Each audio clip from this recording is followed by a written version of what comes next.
I hope you enjoy the story. Let's begin. Wells Camden stood at the edge of the vineyard, watching the sun dip below the mountains. His fingers traced the small velvet box in his pocket, a habit he developed over the past week. The ring inside wasn't flashy, but it was perfect for Lakin. 3 carats, emerald cut, clean lines, just like their relationship. Or so he thought. I found it, he whispered to himself, pulling the box out and opening it. The diamond caught the last rays of sunlight. Stability, that word had defined his entire life's pursuit. At 36, Wells had built everything from nothing. Foster homes had taught him self-reliance. Group homes had taught him caution. And the streets had taught him to plan meticulously. His phone buzzed. Lakin's name flashed across the screen, still at the office. Don't wait up. Big presentation tomorrow. Wells texted back. Good luck. I'll be here when you finished it. He tucked the phone away and continued his walk through what would soon be their wedding venue, if she said yes. The vineyard owner had already agreed to his proposal plan. A private sunset dinner among the vines, followed by a weekend in the guest house. Wells had never considered himself lucky until Lakin Drew walked into his investment firm 3 years ago.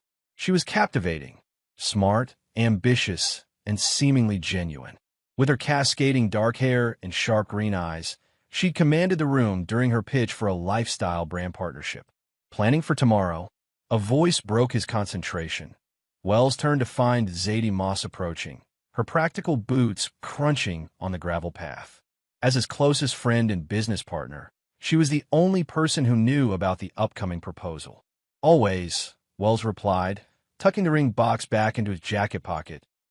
Zadie's smile didn't quite reach her eyes. She'll say yes. What woman wouldn't? There was something in her tone that made Wells pause, but he dismissed it. Zadie had always been protective of him.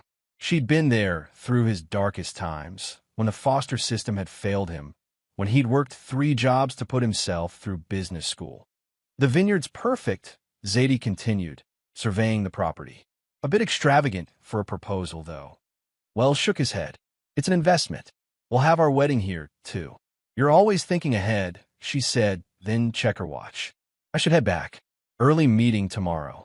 As Zadie walked away, Wells returned to planning mode, mentally checking details for the 6th time. The proposal was scheduled for next month, after they closed the Henderson account, his biggest, yet he pulled out his phone and scrolled through his photos, stopping at one of Lakin.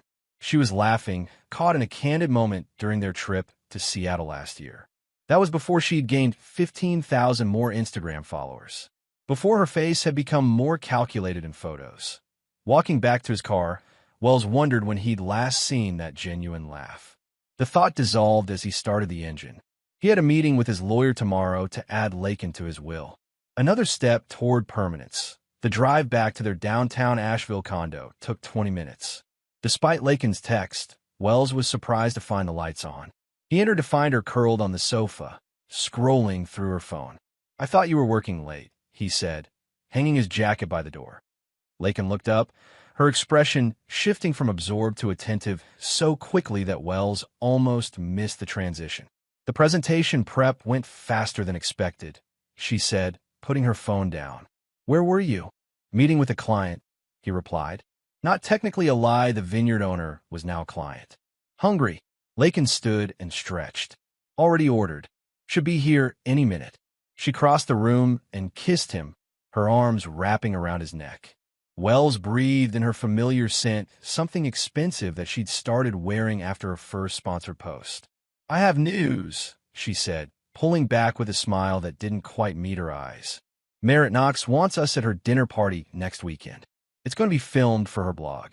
Wells suppressed a grimace. Merritt Knox was an up-and-coming food blogger whose events were more about social media than actual socializing.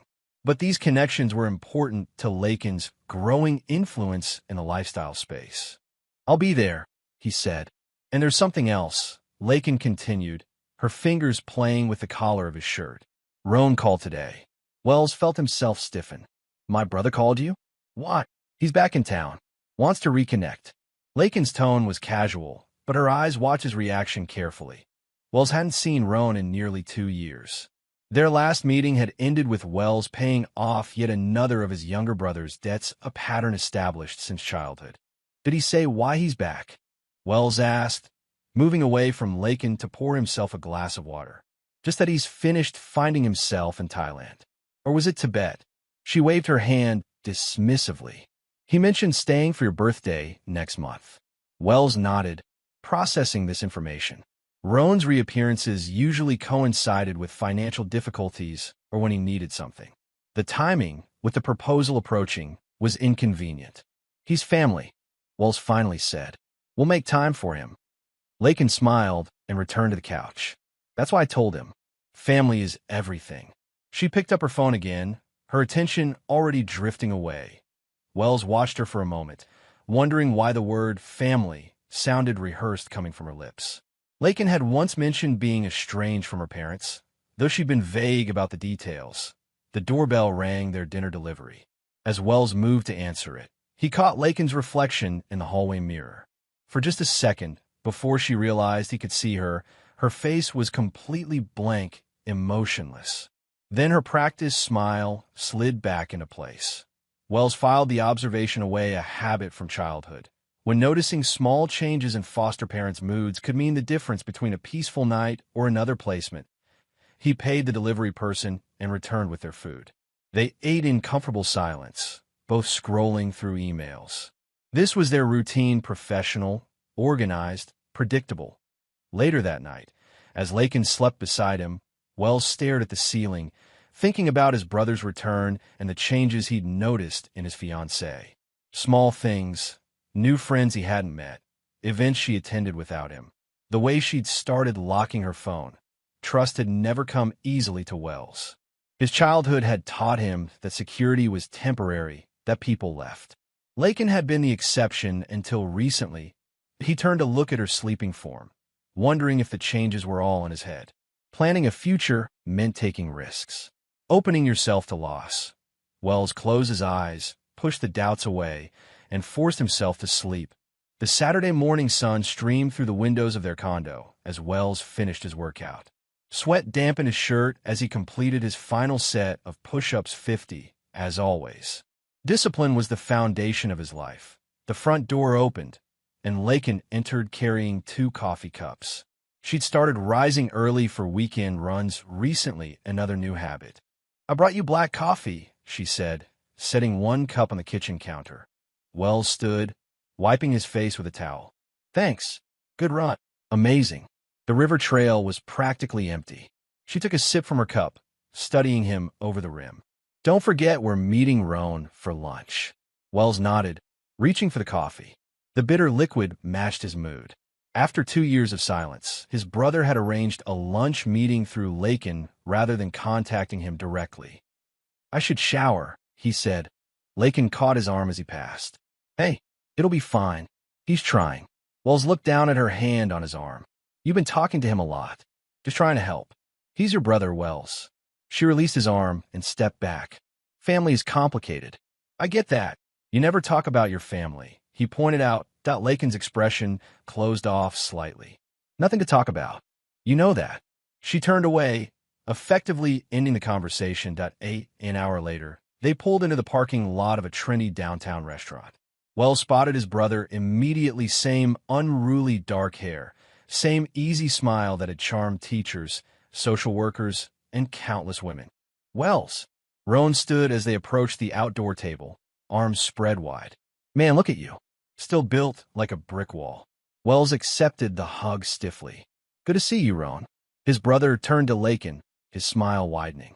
And a beautiful bride-to-be. Roan embraced Lakin, holding the hug a beat too long. Wells noticed her hand lingering on his brother's back before they separated. I grabbed us a bottle of rose, Roan said, gesturing to the wine as they sat. Still your favorite, right, Lakin? Wells paused. He couldn't recall Lakin ever mentioning Rose as her favorite. Perfect, she replied, smiling warmly at Roan. The waiter appeared, taking their food orders before retreating. An awkward silence descended until Roan cleared his throat. So 2 years. I owe you both an explanation. You don't owe me anything, Wells said evenly. Roan laughed, the sound both familiar and grating. Always the stoic big brother. But I do. After you bail me out of that mess in Colorado. The gambling debt, Wells clarified. Right? That was rock bottom for me. Roan leaned forward. I needed to find purpose. So I traveled. Did some soul-searching in Southeast Asia. Worked at a dive shop in Thailand. Volunteered at a monastery. Wells took a sip of water, saying nothing. He'd heard similar stories before. I'm different now, Roan continued. More focused. I'm even starting a business. What kind of business? Wells asked. Wellness retreats, combining meditation, adventure, and local cuisine. Roan turned to Lakin. Actually, it's similar to what you're building with your lifestyle brand. Lakin brightened. That's why we've been talking so much. The synergy potential is huge. Wells looked between them. You've been discussing business partnerships? Just brainstorming, Lakin said quickly.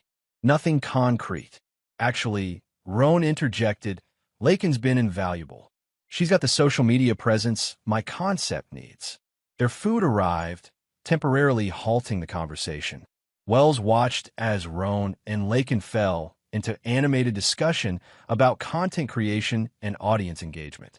They referenced previous conversations, inside jokes he wasn't part of. You two seem close, Wells observed during a lull.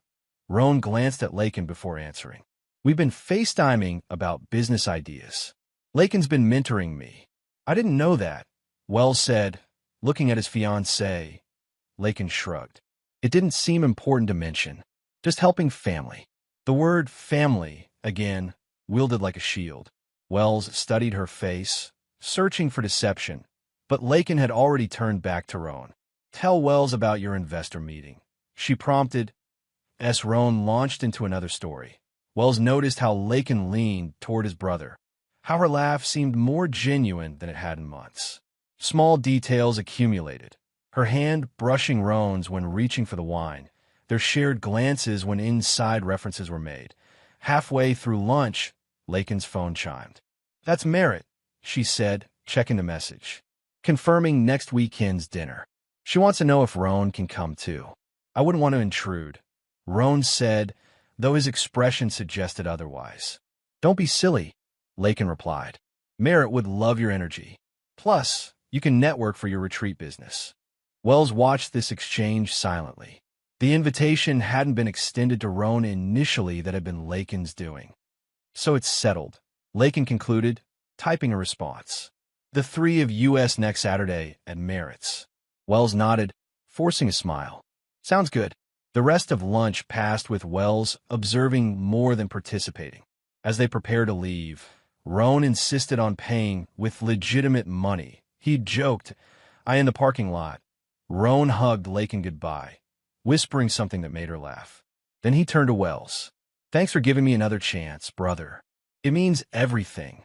Wells shook his hand. Everyone deserves a second chance. As they drove home, Lakin chatted enthusiastically about Roan's business ideas, how they could help him establish connections. He's really changed, she insisted. Don't you think? We'll see, Wells replied, keeping his eyes on the road. The next week brought more instances of Lakin and Roan's growing closeness. Wells would return from work to find them huddled over laptops at the dining table, planning content strategies. Twice, he overheard them laughing in the kitchen, their conversation stopping abruptly when he entered point one evening. Wells arrived home early to find them on the balcony, standing closer than necessary. Lakin's hand was on Roan's arm, her expression earnest. They jumped apart when the door slid open. You're home early, Lakin said, her smile too bright. Meeting ended sooner than expected, Wells replied, looking between them.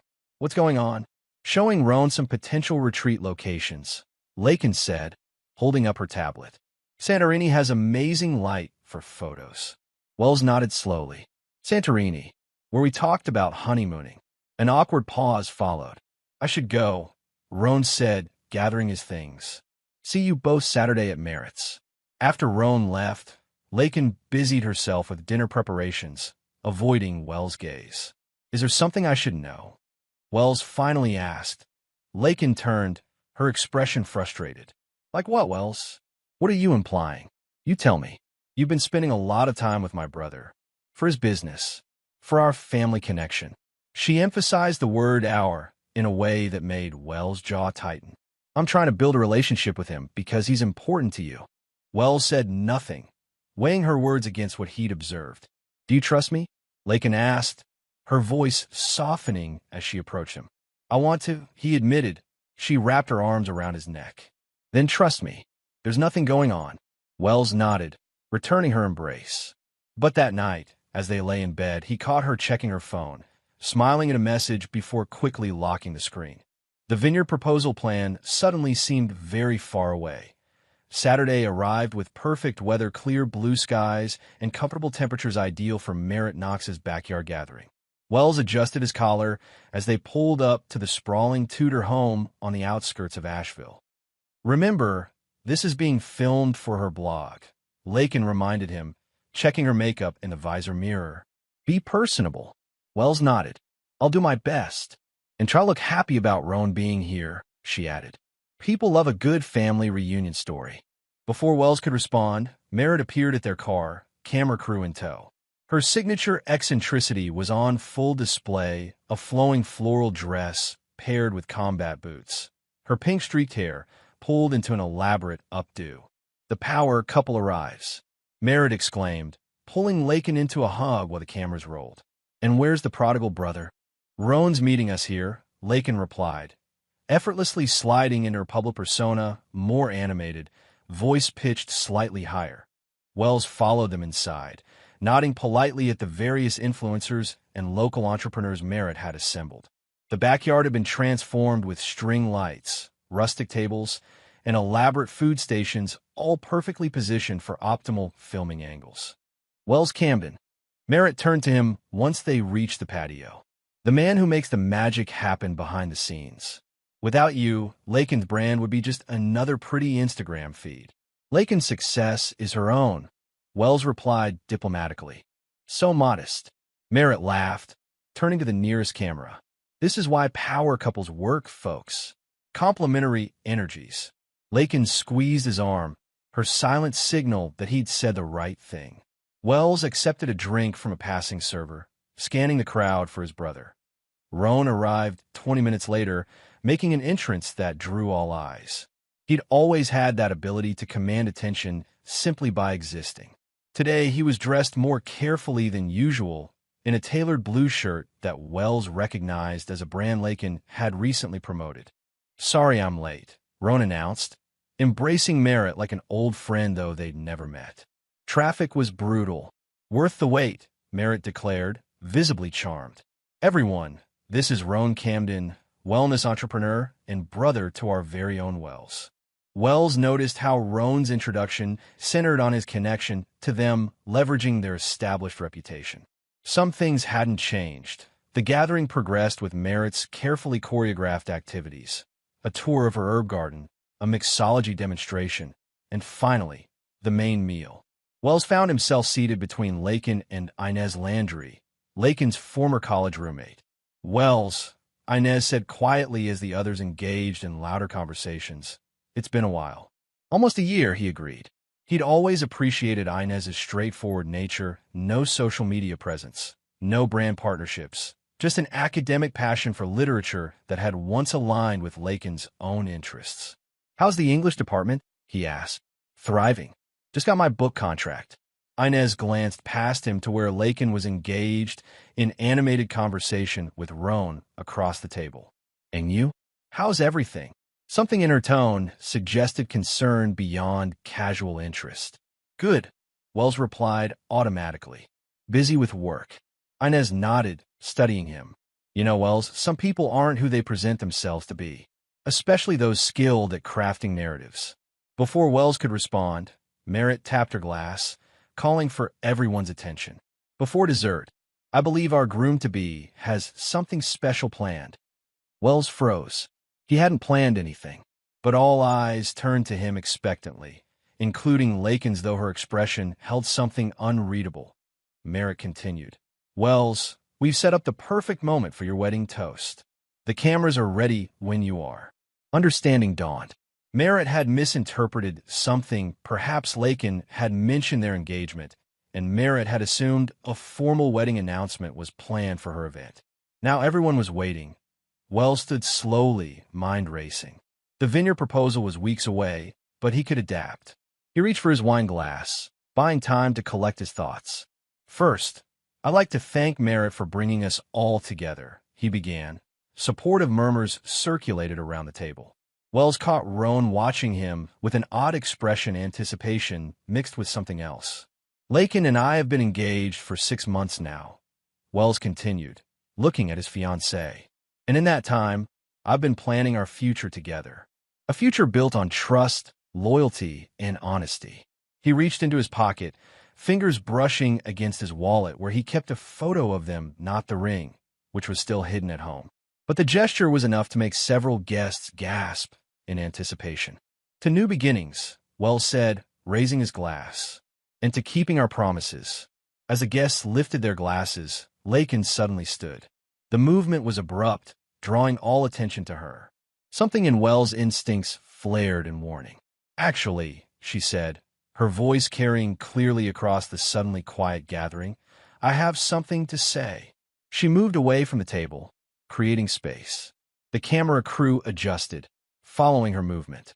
Wells remained standing, glass still raised, as an inexplicable dread settled over him.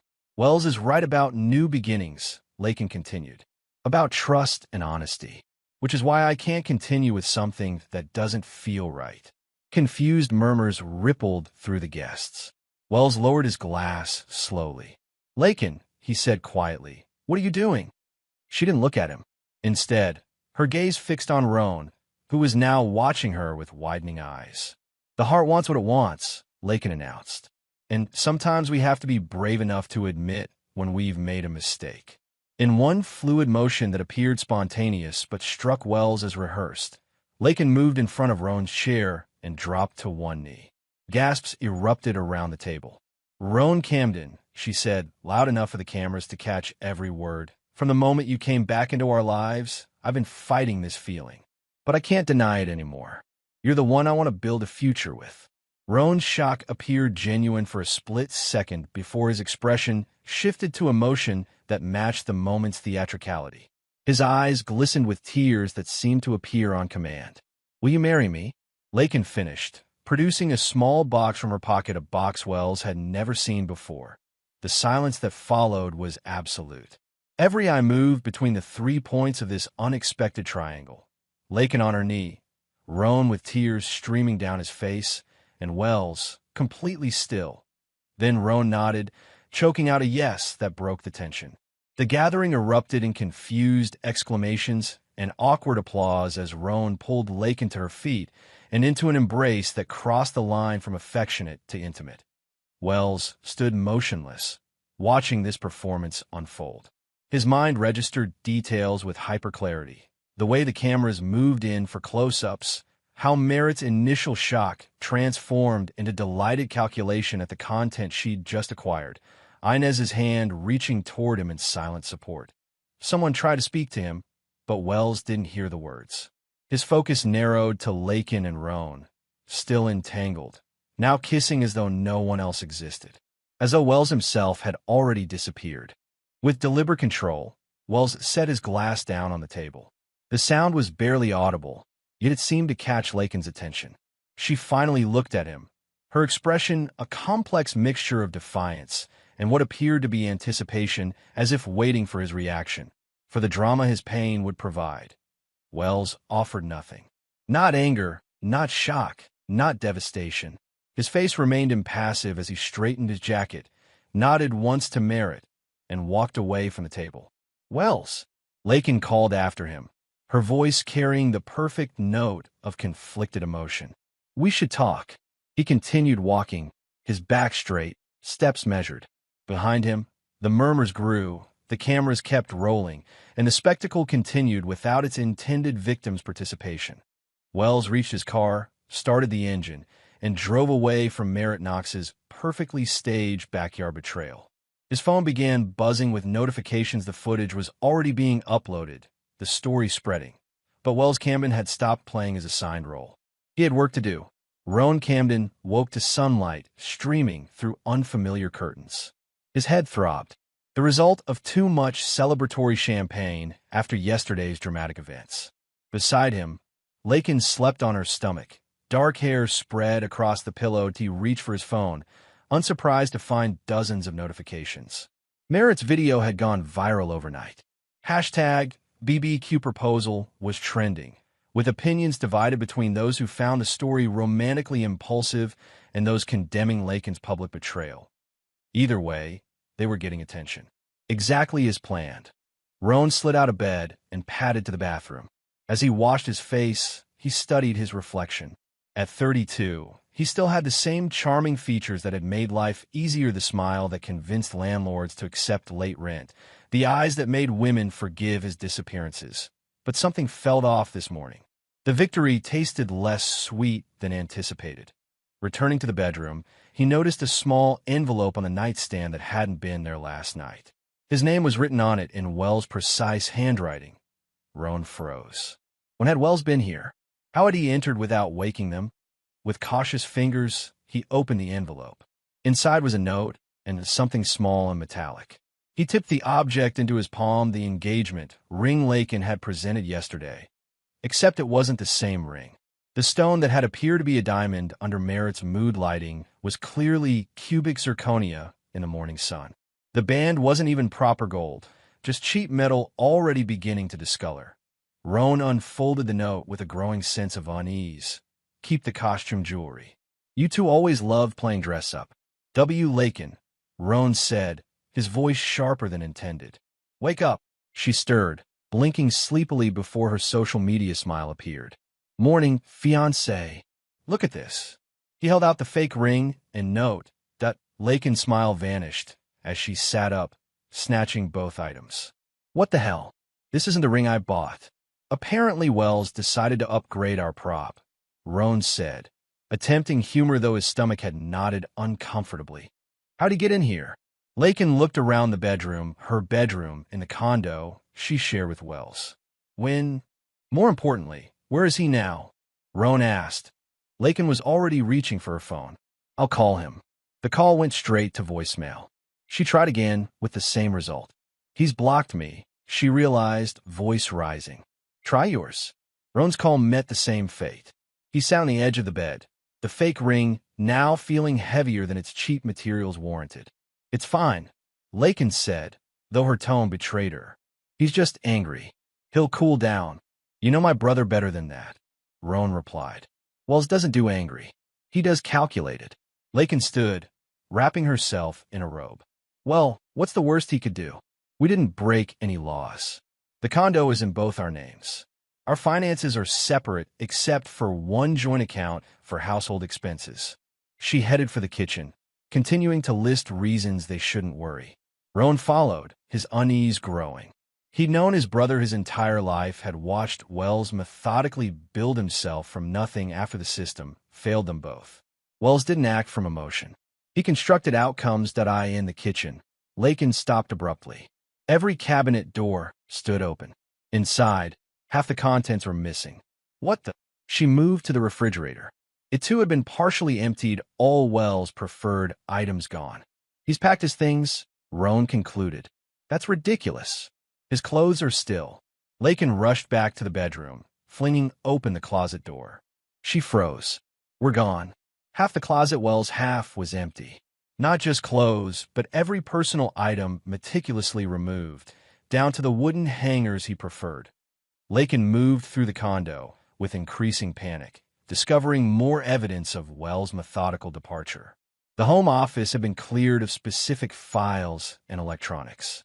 The living room shelves no longer held the books he treasured. Even his toothbrush was gone from the bathroom. How did he do this without waking us? She demanded, returning to the kitchen. We weren't that drunk. Roan didn't answer the question they both knew the answer to, because Wells had always been careful, thorough, and several steps ahead. Lakin grabbed her tablet, fingers tapping furiously. I'm checking our accounts. Roan watched her expression change from determination to disbelief. He's removed me from the joint account, she said. How was that even possible? My name is on it. Wells knows bank managers, investment brokers, probably judges, Roan reminded her. He's been building connections for years. This isn't legal, Lakin insisted, continuing to check other accounts. Her face paled further. My personal account is empty. What? How? I don't know. She slammed the tablet down. Everything's gone. My savings, investment portfolio, everything. Rowan felt sick. This wasn't the brother he remembered. Wells had always been the responsible one, the one who followed rules. My credit cards, Lakin whispered, fumbling with her wallet. She extracted a card and tapped a banking app. Cancelled. All of them. He can't do that, Rowan said, but his conviction wavered. He did. Lakin's voice had taken on a hollow quality. Call Zadie. She'll know where he is. Rowan tried Zadie Moss's number. Like Wells, she'd been part of his life since childhood, first as Wells' friend, later as his business partner. Zadie had always tolerated Rowan's mistakes with the same exasperated affection as his brother. The number you have reached is no longer in service, an automated voice informed him. She changed her number, Rowan reported. This is insane, Lakin muttered, pacing the kitchen. It was just a proposal. People break up all the time. Not like that, Rowan countered. Not on camera. Not with the brother. Lakin shot him a venomous look. Whose side are you on? Yours, he replied automatically. But we need to understand what we're dealing with. She nodded, visibly pulling herself together. Right. Strategy. We need to capitalize on the attention while it's hot. Merritt's video is already at 500,000 views. We can leverage this for your retreat business and my lifestyle brand. Rowan stared at her, thrown by the rapid pivot. That's what you're thinking about right now. What else should I think about? Wells will get over it. In the meantime, we have an opportunity. Something cold settled in Rowan's stomach. For the first time, he considered whether his brother had been right to leave. Lakin grabbed her phone. I'm calling my sponsors. They'll want exclusive interviews about our whirlwind romance. As she dialed, Rowan wandered back to the bedroom, picking up the fake ring and note. He read the message again. You two always loved playing dress-up. Wells knew. Maybe not the full extent of their plan, but enough.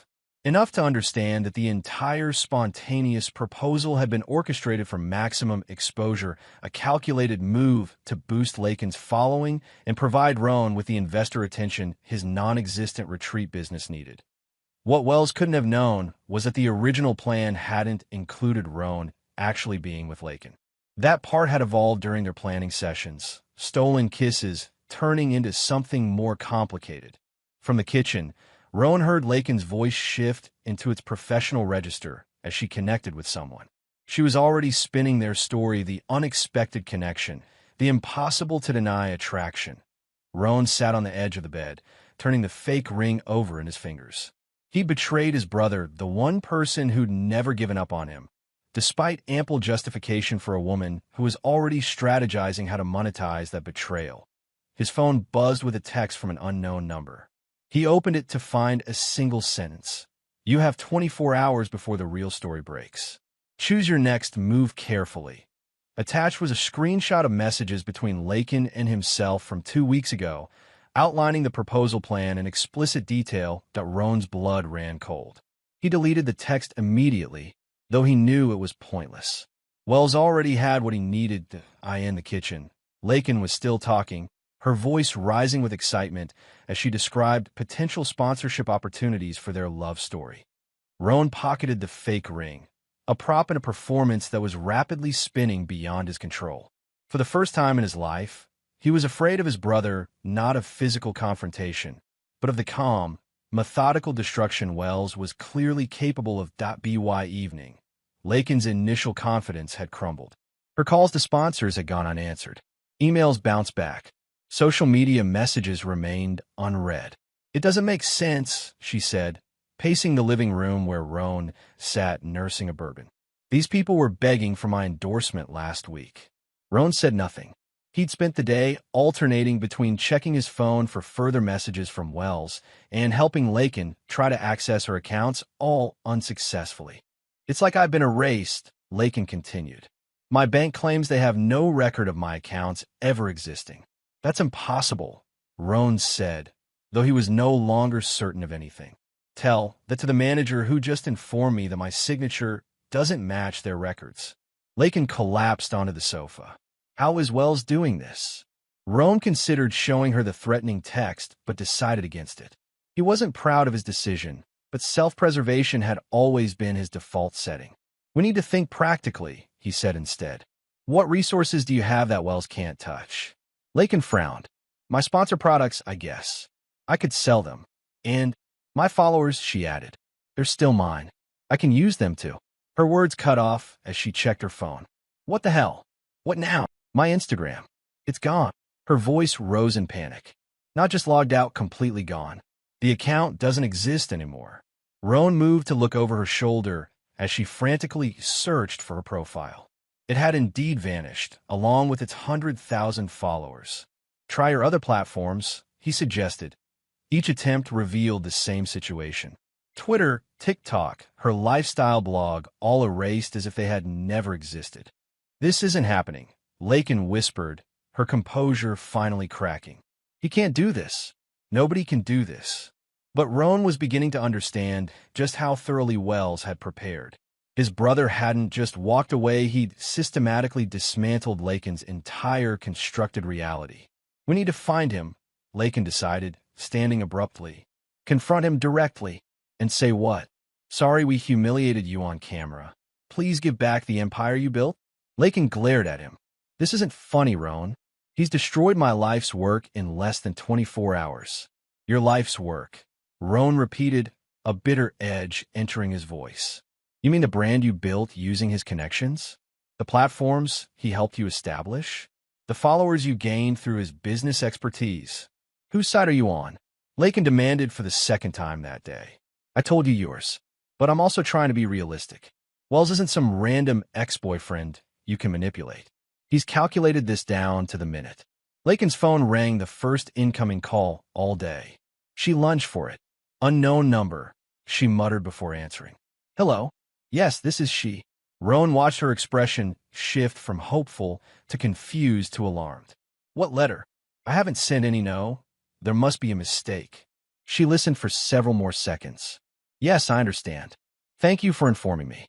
She ended the call, looking shell-shocked. "What was that?" Roan asked. "The property management company. They received a notarized letter terminating my residency in this condo. Apparently, I was never on the lease." "That's not possible. You lived here for 2 years. As his guest, legally speaking." Lakin laughed, a hollow sound devoid of humor. "They're sending someone to change the locks tomorrow. I have until noon to remove my belongings." Roan tried to process this latest development. "You can fight this. There are tenant rights." "With what money? What lawyer?" Lakin threw her hands up. "I have nothing, Roan. Everything is gone." The reality of their situation was finally sinking in. Wells hadn't just left. He'd erased every connection, every safety net, every resource they might have leveraged.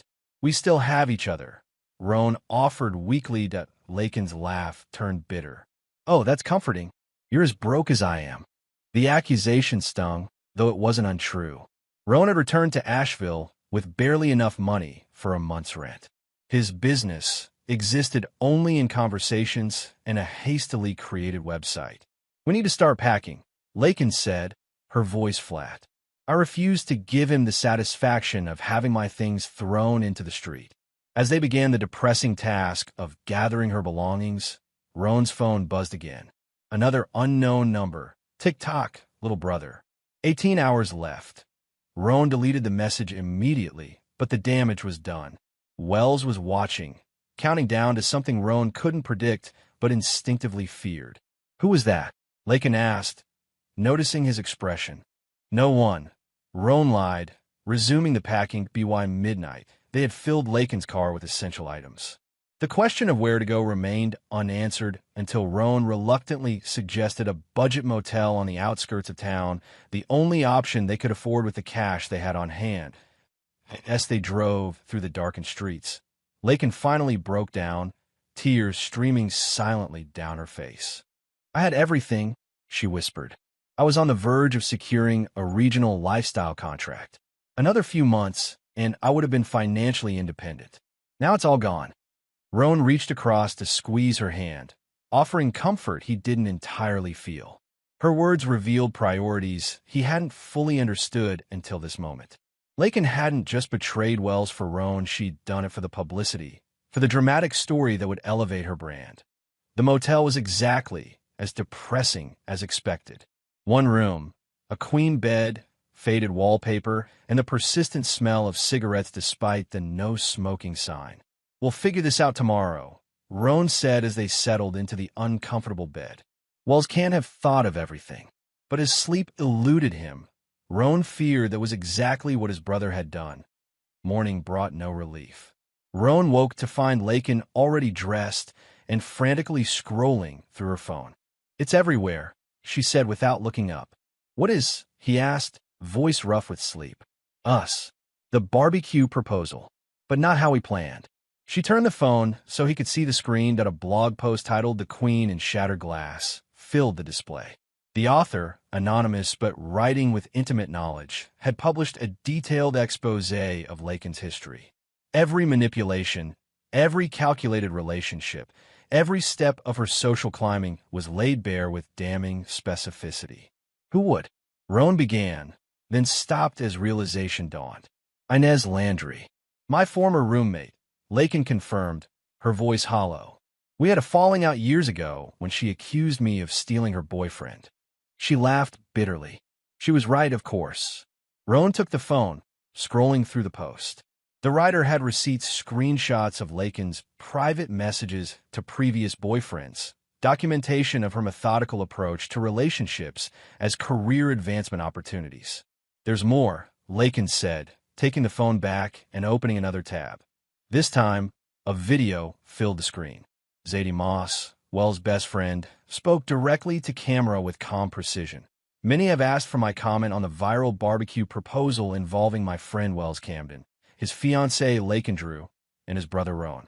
Rather than add to the spectacle, I believe the truth should speak for itself." What followed was a montage of clips. Lakin and Roan planning the proposal and what they'd thought was private, discussing how to maximize exposure, laughing about Wells' expected reaction. Roan recognized the footage, immediately security camera videos from the condo office where they'd met to avoid suspicion. "These were private conversations," Lakin whispered. "How did she get this footage?" Roan didn't answer. He was watching himself on screen, his own voice saying things he now wished he could take back. "Wells will be blindsided. That's the money shot we need. He's so predictable. He'll do that stone-faced thing and walk away." Perfect dramatic exit for the video. The compilation ended with Zadie's final comment. "Judge for yourselves. But know this, Wells Camden deserved better." Lakin threw the phone across the room.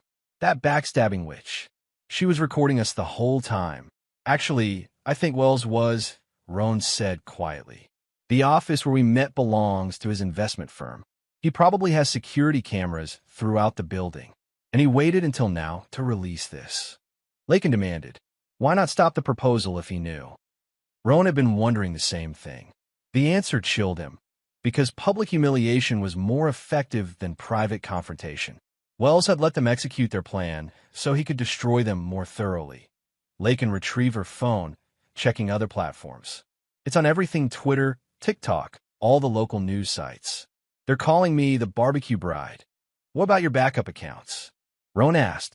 He knew she maintained alternate profiles as a contingency plan. She'd bragged about her foresight during their plotting. "Suspended for suspicious activity," she reported. "Every single one. I can't even create new ones. My email addresses have been blacklisted." Roan checked his own phone, unsurprised to find his meager social presence similarly erased. Wells had been thorough. A notification appeared, another unknown number. "The truth will set you free. Or bury you." 12 hours remaining. He deleted it immediately, but the countdown continued to haunt him. What was coming when the clock hit 0? "We need to leave town," he suggested. "Start fresh somewhere else." Lakin looked at him with contempt.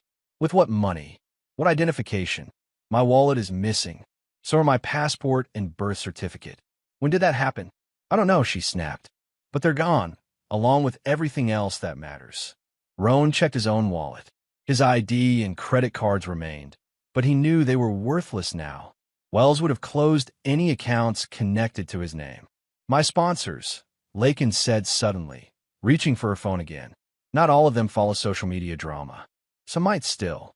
She stopped, reading something with increasing despair. What? Roan prompted.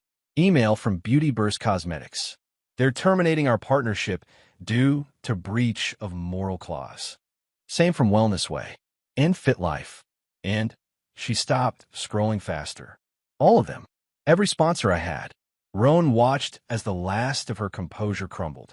Lakin had built her identity around her curated image, her influence, her partnerships. Without them, he wasn't sure who she was or if she knew either. It's over, she whispered. No, Roan insisted, trying to sound more confident than he felt. We'll figure something out. We always do. Lakin looked at him with new eyes, calculating, measuring his value in this altered landscape. What exactly do you bring to this situation, Roan? No money, no connections, no skills beyond your face and charm. How exactly are you helping me right now? Her words struck with precision. She was right, of course. Roan had spent his life trading on his appearance and personality, leveraging the opportunities they created without building anything substantial. Before he could respond, Lakin's phone chimed with a notification. Her expression shifted from contempt to confusion. It's from a law firm, she said, requesting my presence for questioning regarding fraudulent credit applications. What fraudulent applications? I don't know, she replied, but her eyes darted away too quickly. It must be another of Wells' tricks. But Roan had caught the flash of recognition in her expression. What did you do, Lakin? She remained silent, still reading the email. What did you do to my brother? Roan pressed, a sick feeling growing in his stomach. Nothing that can be proven, she finally answered. Just some credit accounts to build my business. His credit score was perfect and helped me secure better terms. You used his name without permission. He would have said no, she replied, as if that justified the action. Besides, I was making the payments. It wasn't hurting him. Roan stared at her, seeing clearly for the first time the person he'd chosen over his brother. How many accounts? 3 or 4, she admitted, then amended under his continued stare. Maybe 7. Did you forge his signature? Her silence was answer enough. Jesus, Lakin. That's fraud. Wells could have you arrested. He wouldn't dare, she snapped. The publicity would damage his precious reputation. But even as she said it, Roan could tell she didn't believe her own words. Wells had already demonstrated his willingness to sacrifice privacy for justice. We should talk to the lawyers, Roan suggested. Explain the situation. Maybe they'll. No, Lakin cut him off. I'm not admitting to anything. It's my word against whatever evidence he claims to have. Something in her resolute denial convinced Roan that Wells had exactly the evidence needed. His brother had always been methodical about documentation. Another text arrived on Roan's phone, 6 hours left. Choose wisely.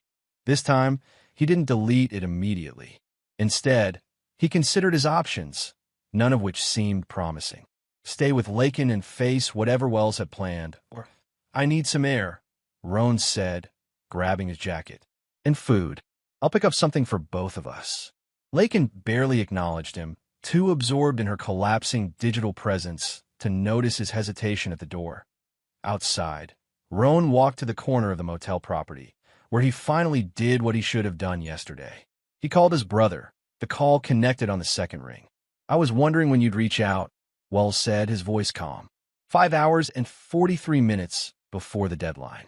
Cutting it close, as usual. What do you want from me? Roan asked. Nothing, Wells replied. Not anymore. The finality in those 2 words hit Roan harder than any accusation. Wells, Save it, his brother interrupted. I'm not interested in apologies or explanations. I'm calling to give you one chance, not because you deserve it, but because despite everything, you're still my brother. Roan waited, heart pounding. Leave her, Wells continued. Walk away now, before the clock runs out. What happens next will destroy her completely, but you don't have to go down with that ship. What are you planning? Roan asked. Justice, Wells replied simply. The consequences of her actions, all of them, not just with you. The credit fraud, among other things, Wells confirmed. She's been busy. Roan closed his eyes, weighing his limited options. And if I walk away, you start over. Somewhere else, without my help but also without my hindrance. That's it. Just leave town. With nothing from me. Wells clarified. No bailouts, no jobs, no connections. You're on your own, permanently this time. The offer was clear, freedom for whatever storm was coming, but also freedom from the safety net Wells had always provided. Complete independence, terrifying and necessary. 5 hours, 31 minutes, Wells reminded him. Your choice. The call ended, leaving Roan standing in the parking lot of a cheap motel, facing the most consequential decision of his life. Lakin spent the afternoon in increasingly desperate damage control attempts. Each social media platform where she created new accounts suspended them within minutes. Email services blocked her. Even attempts to comment on news stories about herself were filtered out. It's like I've been deleted from the internet, she told Roan when he returned with sandwiches neither of them had the appetite to eat. Roan watched her frantic efforts with detachment, his brother's deadline weighing on his mind. For hours remained. Maybe we should separate for a while, he suggested carefully. Give things time to cool down. Lakin looked up sharply. You're leaving me? Now. Not leaving, he backpedaled. Just thinking strategically. Wells is targeting us as a unit. If we split up, maybe what? He'll forgive you because you're blood. Lakin laughed bitterly. You betrayed him more than I did. You're his brother. The truth of her words stung, but Roan pressed on. I'm just saying we might have better chances apart than together. Lakin studied him with new suspicion. You talked to him, didn't you? What? No, Don't lie to me, Roan.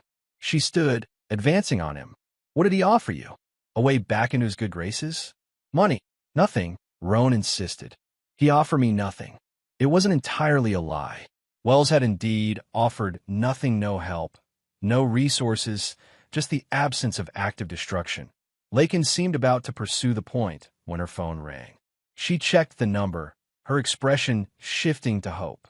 It's Beauty Burst, she said before answering. This is Lakin. Roan watched as she paced, her professional voice firmly in place as she attempted to salvage the relationship. Minutes passed, her responses becoming increasingly desperate. I understand your concerns, but there's more to the story. No, those videos don't show the full picture. A temporary setback, absolutely. Of course I value our partnership. Finally, she stopped pacing, listening silently for a long moment before responding with a tight, I understand. Thank you for calling. She ended the call and sank onto the bed. They're not just canceling our contract, she said, voice hollow. They're demanding repayment of the last quarter's advance. $15,000 I've already spent. Can they do that? Moral clause, Lakin replied, which apparently I violated by bringing negative publicity to the brand through personal conduct. They're all using the same language, almost word for word. Roan didn't point out the obvious, that Wells had likely provided them with the exact legal phrasing needed. How much do you owe in total? He asked instead. Lakin laughed a harsh, broken sound. With all the brands? Close to 100,000. Money I don't have and can't get. 3 hours remained on Wells' deadline. Roan felt the pressure building, the clock ticking toward whatever final blow his brother had planned. I need to make some calls, he said, moving toward the door again. To who? Lakin demanded. All our contacts have abandoned us. There's no one left. I'll figure something out, Roan insisted, already halfway outside. Once alone in the parking lot, he made his decision. In the end, it wasn't even difficult. Wells was right, Lakin had used them both, and while Roan was guilty of betrayal, he wasn't willing to go down with her sinking ship. He returned to the room, where Lakin was attempting to call another sponsor. I'm leaving, he announced without preamble. She lowered the phone slowly. What? This isn't working. We're not working. I'm going. Because things got difficult? She asked, her voice dangerously quiet. The first sign of trouble, and you bail? This is more than trouble, Lakin. This is complete destruction. Wells isn't going to stop until he's taken everything. So you're giving him what he wants. She stood, approaching him with calculated steps. After everything we planned, everything we sacrificed, what exactly did you sacrifice? Roan countered. You were using him from the beginning. Using me too, for publicity. Don't pretend you didn't know what this was, she snapped. You were happy enough to play along when it benefited you. She wasn't wrong. Roan had entered their arrangement with open eyes, willing to betray his brother for opportunity and attraction. The realization brought no comfort. "I'm sorry," he said, meaning it, "but I can't stay." Lakin's expression hardened. "Fine, go, but don't expect a warm welcome when I rebuild from this." "And I will rebuild. I hope you do," Roan replied, though he doubted it was possible. Not after whatever Wells had planned for the deadline. He gathered his few possessions, painfully aware of how little he'd accumulated in his nomadic life. One bag that was all he had to show for 32 years of existence. "Hey, the door," he paused. "For what it's worth, I did care about you." "Not enough," Lakin replied coldly. "Not when it mattered." Roan nodded, accepting the accusation. "Goodbye, Lakin." He closed the door on her silent glare, feeling neither relief nor regret, just the hollow certainty that he was making the least worst choice available. In the parking lot. He sent a final text to the number Wells had been using. "I'm out. On my own, as agreed." The response came immediately. "Wise choice. Bus terminal. Ticket to Charlotte waiting under your name." One way. Roan pocketed his phone and began walking. Behind him, in the motel room, Lakin continued her desperate attempts to salvage what remained of her reputation, unaware that the worst was yet to come. 2 hours until Wells' deadline. Alone in the motel room, Lakin's controlled facade finally crumbled completely. She hurled her phone against the wall, watching with detached satisfaction as the screen shattered a physical manifestation of her collapsing life. "Coward," she muttered, thinking of Roan's retreating back. All men were the same, useful until they weren't, loyal until tested. She retrieved her damaged phone, relieved to find it still functioning. The cracked screen seemed appropriate now, matching her fractured reality that a notification appeared another comment on a viral video of her barbecue proposal. Despite her better judgment, she opened it. "Gold digger got what she deserved," read the top comment, with hundreds of likes supporting the sentiment. Lakin scrolled, each comment more vicious than the last. Her carefully constructed public image lay in ruins, replaced by a caricature she barely recognized. The barbecue bride, a calculating manipulator who'd staged a public betrayal for attention. What infuriated her most was how close to the truth it was.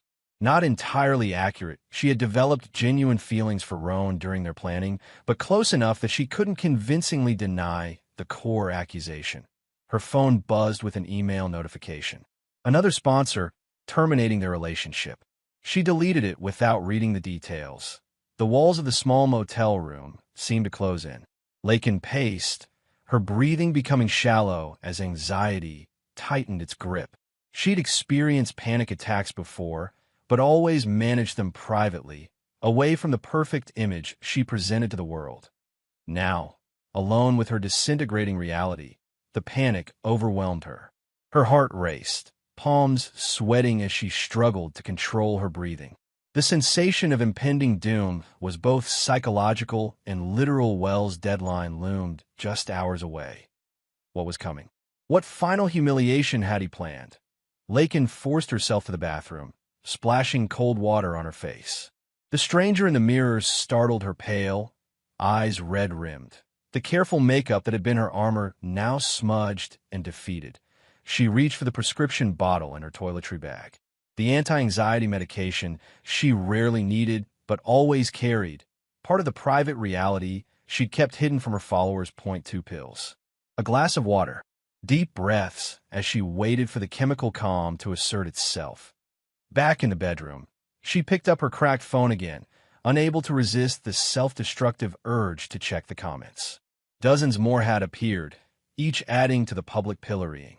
This is what happens when you fake your whole life for followers. Anyone have Wells' number? That man deserves a medal for walking away so calmly. That barbecue bride needs to be canceled permanently. Lakin found herself responding before she could stop herself, defending her actions, explaining her side. Each response drew more attacks, more vitriol. An hour passed in this digital self-flagellation. The medication dulled the sharpest edges of her anxiety, but couldn't touch the creeping dread as Wells' deadline drew closer. Her phone chimed with a text from an unknown number. For a moment, she hoped it was Roan, returning to apologize. Instead, she found a single line. 1 hour remaining. I suggest you prepare yourself. Wells. It had to be. The calm, measured threat was unmistakably his style. Lakin threw the phone down, resumed pacing. What could be worse than what had already happened? Her reputation destroyed, finances ruined, relationship imploded, career ended. Unless a new fear took hold. The credit accounts she'd opened in Wells' name. The documents she'd forged. The legal line she'd crossed believing her charm and his love would prevent any consequences. She lunged for her laptop, the one possession Wells hadn't managed to compromise. With trembling fingers, she searched for criminal penalties for identity theft and credit fraud in North Carolina. The results confirmed her worst fears. Up to 5 years imprisonment. Felony charges. Permanent criminal record. He wouldn't, she whispered to the empty room. Not Wells. He's too private, too concerned with appearances. But the Wells she thought she knew had disappeared the moment she knelt before his brother. The man who had methodically dismantled her life in less than 48 hours was a stranger with unfamiliar capabilities. Her phone buzzed again. Another unknown number, but not a text-to-video call request. Lakin hesitated, then accepted. Inez Landry's face appeared on the cracked screen. Hello, Lakin, her former friend said, expression neutral. Been a while. What do you want? Lakin asked, voice hoarse. To offer you a choice. Inez adjusted her glasses, the same scholarly look she'd maintained since college, immune to Lakin's attempts to make over her personal brand. A choice about what? About what happens when the clock runs out. Inez replied calmly. Wells asked me to contact you. So this was at the final play. Lakin straightened her shoulders, summoning the last of her dignity. Whatever he's planning, I can handle it. Inez's laugh held no humor. Always so confident. Even now, just tell me what he wants, Lakin snapped. A public confession, Inez said simply. Posted to Merritt Knox's blog. The full truth, how you planned the proposal for publicity, how you used both Camden brothers, all of it. And if I refuse, then the evidence of your financial fraud goes to the district attorney instead of being buried forever. Your choice. Lakin stared at the screen, weighing her options. Public humiliation versus potential criminal charges. The destruction of her remaining dignity versus the destruction of her freedom. How do I know he'll keep his word? She asked finally. Because unlike you, Wells values integrity, Inez replied coolly. The confession buys his silence on the legal issues. Permanently. You have 30 minutes to decide. The call ended, leaving Lakin alone with an impossible choice. Either way, her carefully constructed life was over. The only question was how completely she would lose. 28 minutes later, Lakin sat before her laptop, Merritt Knox's blog submission form open on the screen. She'd made her decision, the only one possible under the circumstances. The confession she drafted was carefully worded, admitting to the planned betrayal while attempting to preserve some dignity. She maintained that real feelings had developed for Roan, that not everything had been calculated. As her finger hovered over the submit button, her phone buzzed with a final message. Time's up. Your decision? Lakin took a deep breath and hit submit. The post would go live after Merritt's approval, another humiliation. Having her confession filtered through the woman whose event she'd hijacked. Confession submitted, she texted back. The response was immediate and chilling. Too late. Check your email. With growing dread, Lakin. With growing dread, Lakin opened her inbox to find a message from Wells' lawyer. Attached were documents detailing her financial fraud, correspondence with the district attorney's office, and a court date for her arraignment 2 weeks from today. No, she whispered, scrolling frantically through the legal paperwork. We had a deal. Her phone rang Inez again. Lakin answered, fury overtaking fear. You lied to me. He's pressing charges anyway. I didn't lie.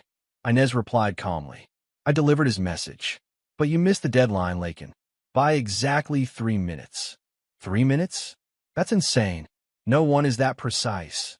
Wells Camden is, Inez countered. You knew that about him. Precision. Attention to detail. Following through on exactly what he says he'll do.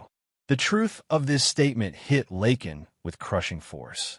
Wells had always been meticulously precise in his work, his schedules, his promises. She had counted on his flexibility, his forgiveness, his love allowing her to bend his rigid nature. She had been catastrophically wrong. The legal proceedings will be public record, Inez continued. And your confession will still be published. Merritt is quite excited about the traffic it will bring. So you get both outcomes, criminal charges and public humiliation. Congratulations. The call ended. Lakin sat motionless, staring at the email, detailing her impending legal destruction. 3 minutes. Her life changed irrevocably because of 3 minutes.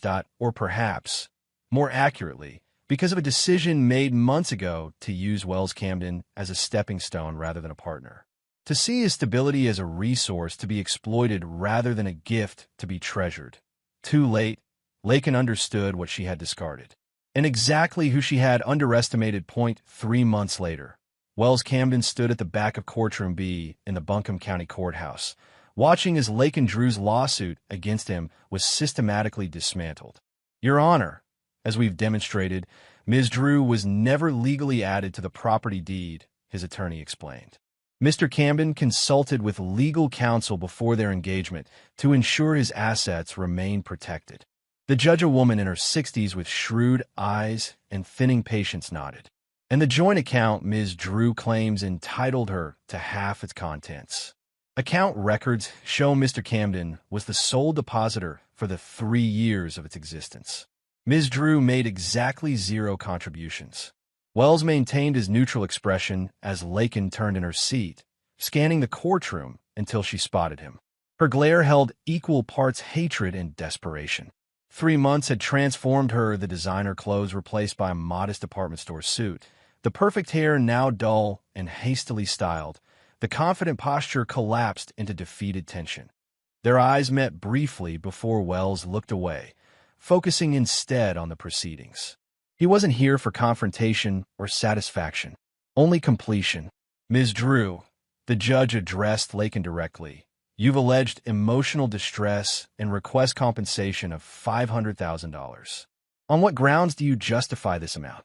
Lakin's attorney, clearly uncomfortable and likely working on a contingency basis, cleared his throat. Your Honor, my client suffered significant career damage and psychological trauma following Mr. Camden's systematic efforts to destroy her online presence and business relationships. Wells' attorney rose again. If I may, Your Honor, Ms. Drew's career damage resulted directly from her own recorded actions planning and executing a public betrayal of my client for the explicit purpose of gaining social media attention. We have submitted the video evidence demonstrating this premeditation. The judge reviewed the file before her, expression growing increasingly stern. I've seen the videos, counselor. Frankly, they don't paint your client in a sympathetic light. Lakin whispered urgently to her attorney, who looked increasingly uncomfortable as the conversation continued. Your Honor, Lakin's attorney finally said, regardless of the events that precipitated their separation, Mr. Camden took extraordinary measures to essentially erase my client from the digital landscape, causing demonstrable financial harm. Did your client have legal ownership of these accounts? The judge asked. Well, technically, yes or no, counselor. The accounts were created under service agreements that permitted termination at the platform's discretion. He admitted reluctantly. The judge nodded. And did Mr. Camden personally contact these platforms to request termination? Wells' attorney interjected. There is 0 evidence that my client directly contacted any social media company. Ms. Drew's accounts were suspended due to community guideline violations, specifically platform manipulation and inauthentic behavior. We've provided the termination notices.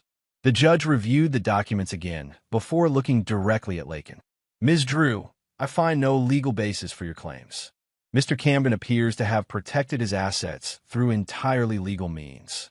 The loss of your social media presence resulted from your violation of platform policies. She turned to Wells' attorney. Now, regarding the countersuit for fraudulent credit applications, we're prepared to present evidence that Ms. Drew opened 7 credit accounts using Mr. Camden's personal information without his knowledge or consent, resulting in approximately $112,000 of unauthorized debt. Wells watched as Lakin's attorney placed a restraining hand on her arm, preventing her from standing. Their whispered conversation appeared heated. Finally, Lakin's attorney addressed the court. "Your Honor, in light of the evidence presented, my client wishes to withdraw her lawsuit against Mr. Camden." Noted, the judge replied. "In the countersuit, we maintain our position," Wells' attorney stated firmly. "Mr. Camden seeks full restitution of the fraudulently obtained funds, plus legal fees and damages." The proceedings continued for another hour, each piece of evidence further cementing Lakin's legal defeat. Wells observed it all with detached calm, feeling neither victory nor vindication, only the completion of necessary business. When the judge finally ruled, her decision was decisive. Case dismissed against Wells. Countersuit upheld with full damages awarded, plus legal fees. "Ms. Drew," the judge concluded, "you are ordered to repay $112,000 in fraudulently obtained funds, plus $43,000 in legal fees and damages. Given your current financial situation, the court recommends you consult with a bankruptcy attorney immediately." As the courtroom began to empty, Wells remained in his seat, watching as Lakin's attorney quickly gathered his materials and departed, likely recognizing he would never see payment for his services. Lakin sat alone at the plaintiff's table, staring straight ahead. When she finally stood and turned, her eyes found Wells again. This time, he didn't look away. She approached slowly, composure barely maintained. "Are you satisfied?" she asked, voice low but steady. This wasn't about satisfaction, Wells replied simply. "What was it about, then? Punishment? Revenge? Consequences?" he corrected. "Actions have them." Lakin laughed bitterly. "You've destroyed everything I built." "You built it on lies," Wells countered, standing to face her properly. "On using people, on manipulation. And you're so perfect," she challenged. "You didn't exactly fight fair either." "I didn't start the fight," Wells said. "I just finished it." They stood in silence, the gulf between them inhabited by ghosts of what might have been a partnership, a marriage, a future together. "I did love you," Lakin finally said. "In my way." Wells studied her face, searching for truth in a person who had made deception an art form. "Your way wasn't enough." "And now?" she asked. "Bankruptcy? Criminal charges? Is that justice in your mind?" "The criminal charges were dropped when you confessed," Wells reminded her. "That was our agreement." 3 minutes late, she said bitterly. 3 minutes can change everything, he agreed.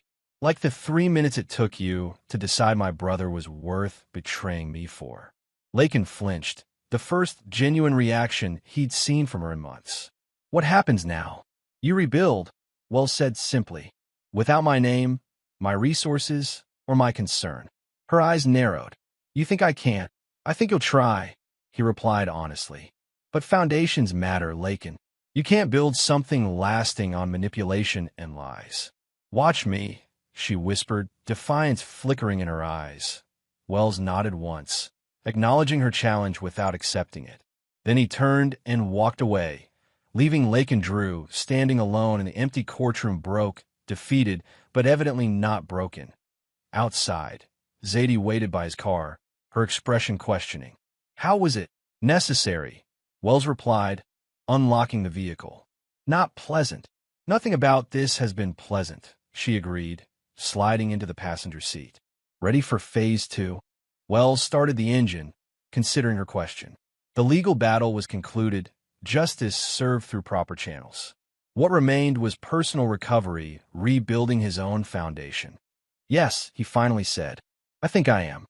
2 weeks after the courthouse confrontation, Lakin sat in her car, now her primary residence, scrolling through job listings on a library computer. Her bankruptcy filing was in process, her apartment long gone, her possessions reduced to what fit in the trunk and back seat. The fall from influencer to destitution had been swift and complete. Even her parents, estranged for years but aware of her public downfall, had refused contact when she'd finally swallowed her pride and reached out.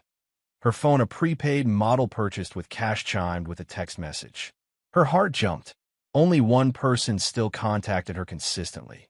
Opening the message, she found a single line from Roan. "You made me think I was the chosen one. Turns out I was the weapon." Lakin stared at the screen, confusion giving way to understanding. After 3 months of sporadic communication, promises of reuniting when things settled, plans for rebuilding together, Roan was cutting ties. She typed quickly. "What are you saying?" 3 dots appeared, disappeared, then reappeared. "Finally, I'm saying goodbye, Lakin. This isn't working. It never was." Anger flared, hot and immediate. "You're abandoning me now? After everything I've lost?" His response was delayed, but devastating when it came. "What exactly would I be staying for? The manipulation? The constant blame? You used me to hurt Wells, then used me as emotional support while you try to sue him. I'm done being used." Lakin's hands shook as she typed. "We had a connection. Real feelings. Don't pretend otherwise. Maybe at some point. But not anymore. Good luck with everything." The finality of his message hit her like a physical blow. Roan, her last connection, her backup plan, her emotional safety net, was severing ties with the same casual ease he approached everything. "Where are you?" she demanded. "We should talk about this in person." In a response. "Roan? Nothing. At least tell me where you are." The silence stretched, becoming its own answer. Wherever Roan Camden was, he had moved beyond her reach, just like his brother. Lakin threw the phone onto the passenger seat, fighting back tears of frustration. How had everything collapsed so completely? 3 months ago, she'd been on the verge of regional influencer status, living in a luxury condo, engaged to a successful investment manager, with sponsorship deals worth thousands. Now she slept in her car, showered at the gym, and subsisted on fast food while applying for retail jobs under her legal name Lauren Daniels, identity she'd abandoned years ago in favor of the more distinctive Lakin Drew. Her phone chimed again. She snatched it up, hoping Roan had reconsidered. Instead, she found a notification from a gossip blog she still monitored, Camden Brothers. Where are they now? Exclusive update on barbecue bride triangle. With masochistic compulsion, Lakin opened the link. The article featured a recent photo of Wells in a tailored suit, looking more relaxed than she'd ever seen him, standing beside Zadie Moss at some business function. The caption identified him as rising investment star and regional philanthropist Wells Camden. The article mentioned his graceful recovery from public betrayal and inspiring resilience, painting him as the sympathetic figure in their saga. His business was thriving, his reputation enhanced rather than damaged by his dignified response to humiliation. And Roan? A single line mentioned he had reportedly begun a legitimate wellness business in the Pacific Northwest, with no further details. Both Camden brothers had landed on their feet, rebuilding while she remained trapped in the wreckage of what they had once been together. The unfairness of it burned through her, hot and clarifying. They had moved on while she remained defined by a single event, reduced to the barbecue bride in public memory. Lakin started her car, the last possession of value she owned, and one that would soon be repossessed if she couldn't find employment. As she pulled out of the library parking lot, she made a decision. Asheville had nothing left for her. It was time to start over somewhere new, somewhere her reputation hadn't preceded her. She drove east toward the coast, with no destination beyond away. Her phone remained silent on the seat beside her, Roan's final message still displayed on the screen. "You made me think I was the chosen one. Turns out I was the weapon." The truth of his words followed her down the highway, an unwelcome companion on her journey to nowhere. 6 months after the courthouse confrontation, Wells stood on a private balcony overlooking the Aegean Sea. Santorini stretched before him, white buildings gleaming against the volcanic landscape, blue domes capturing the evening sky's color. The vineyard villa had been an investment rather than an indulgence. Property in Santorini held its value exceptionally well. But Wells couldn't deny the personal satisfaction the location provided. This had been his planned honeymoon destination with Lakin, a dream she'd carelessly shared with his brother during their betrayal planning. Now it was his alone, or rather, his and Zadie's, as business partners in their expanding investment portfolio, that he swirled the local wine in his glass, appreciating its complex notes. The sunset painted the white buildings in warm gold tones, creating the postcard-perfect view the island was famous for. The terrace door opened behind him. "There you are," Zadie said, joining him at the railing. "Hiding from our investors?" "Strategic retreat," Wells corrected with a small smile. "They're discussing football. I had nothing to contribute." Zadie laughed, helping herself to wine from the bottle on the small table between their chairs. The acquisition meeting went well. They're impressed with the portfolio expansion. "Good." Wells returned to his seat, gesturing for her to join him. "The local vineyards have significant growth potential with proper management." "Always thinking about the investment angle," Zadie teased, though her tone was affectionate rather than critical. They sat in comfortable silence, watching the sun sink lower over the caldera. This was what Wells appreciated most about their partnership, the ability to exist together without performing, without filling every moment with words. "I heard from Roan yesterday," Zadie mentioned casually, watching for his reaction. Wells kept his expression neutral. "How is he?" "Better than expected. His wellness retreat in Oregon is gaining traction legitimately this time, with actual investors and business licensing." "Good for him," Wells said, meaning it despite everything. Roan was still his brother, though their relationship had been fundamentally altered by betrayal. "He asked about you," Zadie continued, "whether you might consider reconnecting eventually." Wells considered the question, looking out over the darkening sea. "Eventually," he finally said. "Not now." Zadie nodded, understanding without requiring explanation.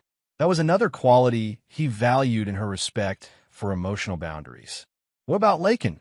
she asked after another comfortable silence. "Any updates?" "Nothing recent," Wells replied. "Last I heard, she'd moved to Virginia. Retail job, apartment with roommates. Starting over. Does that satisfy you?" Zadie's question held no judgment, only curiosity. Wells thought carefully before answering. It wasn't about satisfaction. It was about consequences. "Fair enough." Zadie raised her glass. "To surviving the fire, then building an empire with the ashes." The toast, their private acknowledgement of what they'd overcome together, brought a genuine smile to Wells' face. He clinked his glass against hers. "To the ashes," he agreed. Their conversation drifted to business matters, the third vineyard they were considering acquiring, expansion possibilities in neighboring islands, investment opportunities in sustainable tourism. Night settled fully over Santorini. Wells found himself reflecting on the journey that had brought him here. The public betrayal that had initially seemed like an ending had instead forced a new beginning, one with clearer boundaries, more authentic relationships, and surprisingly, greater success. "Oh, I almost forgot," Zadie said, reaching in her bag. "Your manuscript came back from the editor." She handed him a thick envelope containing the document he'd been working on for months. The last toast was printed on the cover page, with his name below. "Final edits," she explained. "Publication date still set for spring." Wells ran his hand over the manuscript, part memoir, part business philosophy, exploring how personal betrayal had forced professional innovation. "Are you sure about publishing this?" Zadie asked. "It's more personal than your usual investments." "I'm sure," Wells replied. "Some stories need to be told, not for revenge or public validation, but because sharing the experience might help others rebuild after betrayal." The book wasn't about Lakin specifically. She appeared only as an unnamed figure whose actions catalyzed transformation. "Well, I think it's brilliant," Zadie declared. "Inspiring without being preachy. Honest without being vindictive." Wells set the manuscript on the table between them, making a mental note to review the edits tomorrow. Tonight was for appreciation of the view, the wine, the company, and the peace he'd fought to reclaim. "Another glass?" he offered, reaching for the bottle. Zadie smiled, holding out her empty glass. "Always." Lakin Drew, now using her birth name, Lauren Daniels, again pulled into the gas station at the edge of Richmond, Virginia. Her 12-hour shift at the department store had left her exhausted, feet aching from standing all day in the shoe department. 8 months had passed since her bankruptcy filing, 10 since the BBQ betrayal that had defined her downfall. She was starting over, literally from nothing, minimum wage job, shared apartment with 2 roommates who knew nothing of her past, No social media presence beyond a private Facebook account used solely for job applications. The humility of it all still stung. She'd been so close to success, real success, not just the curated image of it before everything collapsed. Regional influencer contracts, lifestyle brand partnerships, a platform that was growing exponentially. All gone now, replaced by employee discounts and breakroom gossip. Lake and Lauren swiped her debit card at the pump, grateful when it was approved. Financial stability remained elusive, but at least she could afford gas again. As she filled her tank, a group of teenagers emerged from the convenience store, laughing and filming each other with their phones. Instinctively, Lakin turned away, a habit developed over months of avoiding being recognized, but it was too late. One of the teens, a girl of perhaps 16, had spotted her. "Wait," the girl said, staring openly. "Aren't you the barbecue bride?" Lakin froze, pump still in hand. She considered denial, but instead gave a small nod. What was the point of lying? Her face had been viewed millions of times. "Oh my God," the girl exclaimed, already raising her phone. "It's really her. At my gas station." The other teens gathered, phones out, recording her mundane act of pumping gas like it was a celebrity sighting. Lakin kept her head down, face burning with humiliation. "What happened to you?" one boy asked. "You're like working at a gas station now." "I don't work here," Lakin corrected quietly. "I'm just getting gas." "Where's the brother?" another teen asked. "The one you proposed to?" Lakin replaced the pump, screwed her gas cap back on. "I need to go." "Wait, can we get a selfie?" the first girl asked, already positioning herself beside Lakin's car. "No, thank you." Lakin opened her driver's side door, desperate to escape. "Just one," the girl insisted. "No one's going to believe we saw you otherwise." Without waiting for permission, the teens crowded around Lakin, taking photos and video despite her obvious discomfort. She ducked in her car, started the engine, and pulled away as quickly as safety allowed. In her rearview mirror, she could see them still filming, laughing, likely already uploading the encounter to whatever platforms dominated teen social media these days. By the time Lakin reached her apartment, the incident had been posted, shared, and begun circulating. Her phone, the same prepaid model she'd purchased months ago, pinged with a notification from an old friend who still occasionally checked, "Did I ask this you?" The message contained a link to a TikTok video titled "From Viral Queen to Gas Station Worker: The Fall of Lakin Drew." Already over 50,000 views in less than an hour. Lakin closed the app without responding, too drained to engage with yet another round of public humiliation. Would it ever end? Would she always be defined by that single misguided decision? Inside her small apartment, she found her roommates watching TV in the shared living room. They knew nothing of her past. She'd been careful about that, using her legal name and providing minimal background information when she'd answered their room-for-rent advertisement. "Hey, Lauren," one called as she passed. "Rough day." "The usual," Lakin replied, forcing a smile. "I'm going to shower and crash."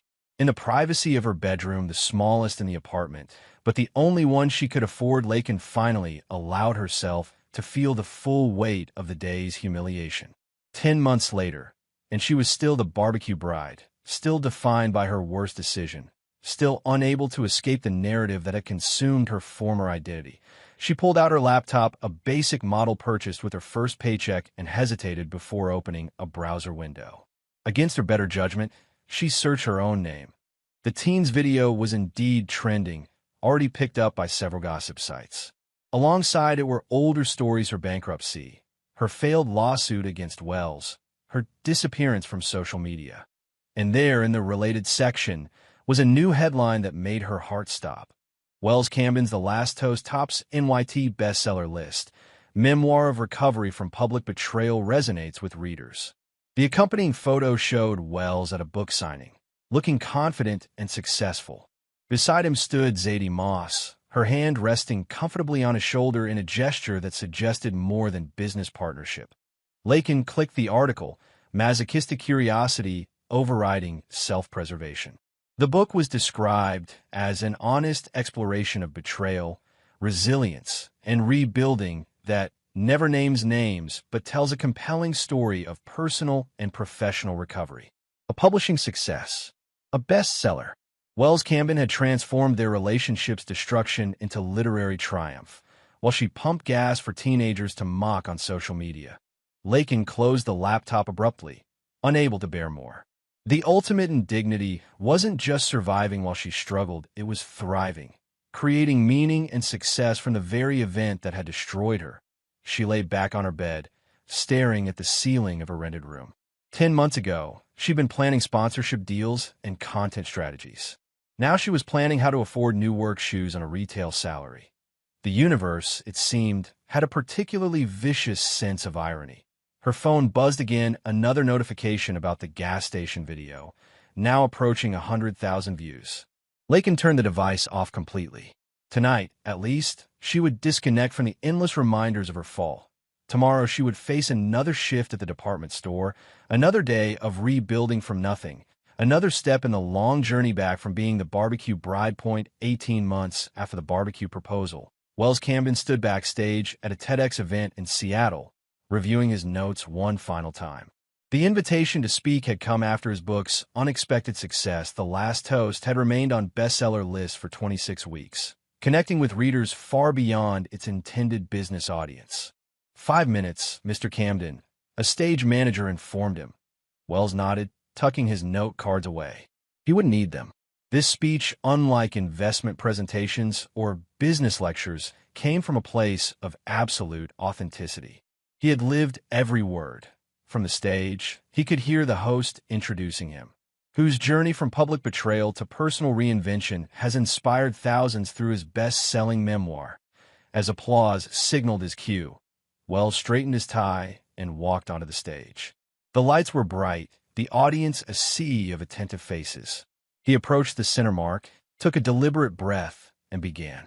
18 months ago, I stood silently at a social gathering as my fiancée proposed to my brother on camera. He let the statement hang in the air, noting the audience's sudden stillness. That moment, which later went viral as the barbecue proposal, was designed to humiliate me publicly for social media attention. A murmur rippled through the crowd. Most had heard of the incident or read his book, but hearing him state it so directly had impact. I walked away without saying a word. Wells continued, and that silence became my greatest strength. For the next 18 minutes, Wells shared his journey, not focusing on the betrayal itself, but on the reconstruction that followed. How public humiliation had forced him to rebuild with intention rather than habit. How losing what he thought he wanted had created space for what he actually needed. When your life collapses, he told the audience, you can salvage 2 things from the wreckage: the lessons and yourself. Everything else can be rebuilt better than before. He spoke about boundaries without bitterness, accountability without anger, success without spite.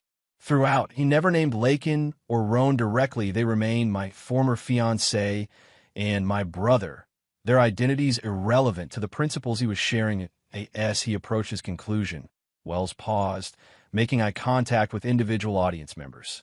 The question I'm asked most frequently is whether I've forgiven them, he said. It's a complicated question because forgiveness itself is complicated.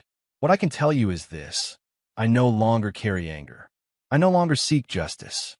I no longer define myself by what was done to me. Another pause, letting the words resonate.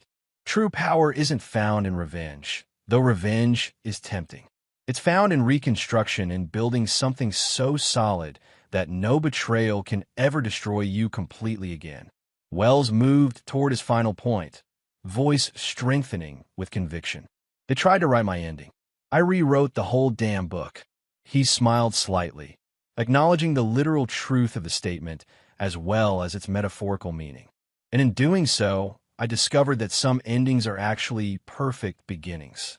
The applause began before he'd finished his final sentence, rising to a standing ovation as he thanked the audience and exited the stage. Backstage, the event coordinator was already approaching with congratulations, but Wells moved past him to where Zadie waited. How was it? He asked, though her beaming expression already provided the answer. Perfect, she replied, embracing him briefly. Authentic without being vindictive. Powerful without being bitter. Wells nodded, accepting the assessment from the person whose opinion mattered most to him. Their relationship had evolved over the past year, friendship deepening into something more meaningful, a partnership based on mutual respect rather than convenience or calculation. "Ready for the meet and greet?" the coordinator asked, gesturing toward a room where attendees waited to speak with presenters. "Absolutely," Wells agreed. As they followed the coordinator, Zadie slipped her hand into his. "How does it feel, putting the final punctuation mark on that chapter?" Wells considered the question carefully. "Liberating," he finally said.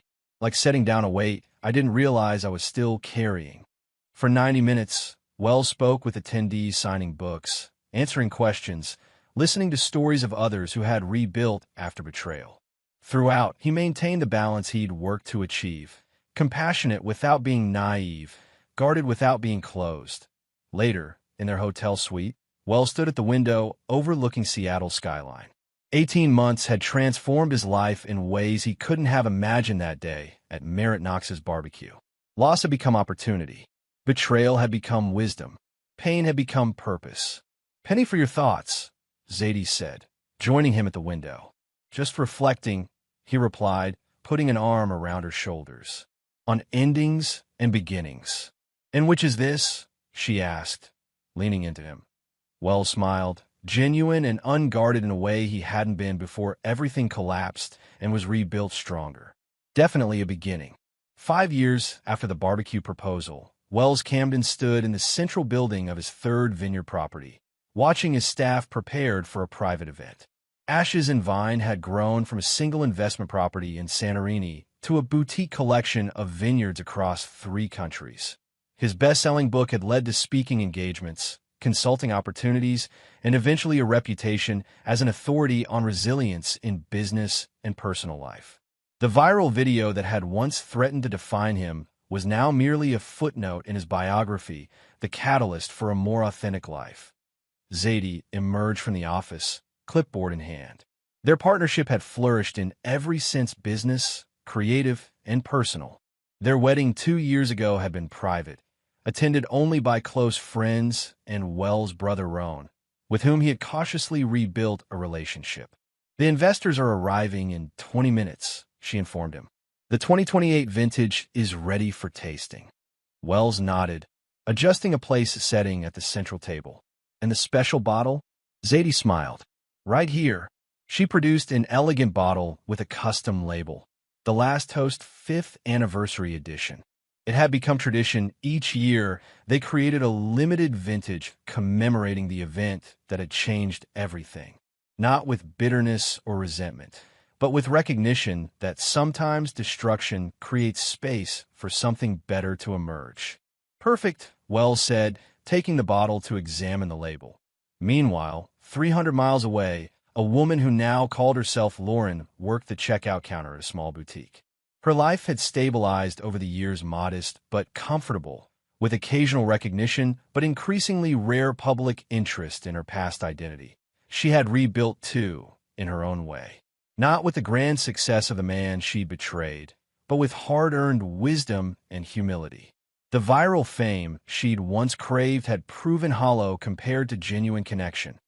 Occasionally, she saw news of Wells Camden's success as vineyards, books, speaking engagements. In quiet moments, she recognized that he had been right about foundations. His had been built on substance, hers on appearance. When the storm came, only one had remained standing. As for Roan Camden, he had found unexpected success with his wellness retreat, modest compared to his brother's enterprises, but legitimate and growing. His relationship with Wells remained a work in progress, damaged but not destroyed by past betrayal. The internet had indeed never forgotten the barbecue bride. The video lived on in viral proposal compilations and cautionary relationship tales. But its power had diminished with time, becoming just another fleeting spectacle in the endless cycle of digital content. Wells Camden had moved beyond it entirely. As he prepared to toast the investors who had supported Ashes and Vine from concept to thriving enterprise, he reflected on the journey with quiet satisfaction. From the ashes of betrayal, he had built something authentic, enduring, and entirely his own. The ultimate revenge, he had discovered, wasn't destruction but creation, not in tearing down his betrayers, but in building himself up so completely that their actions became irrelevant to his story. The last toast wasn't to the past, but to the future he had claimed for himself, the one he had written entirely on his own terms.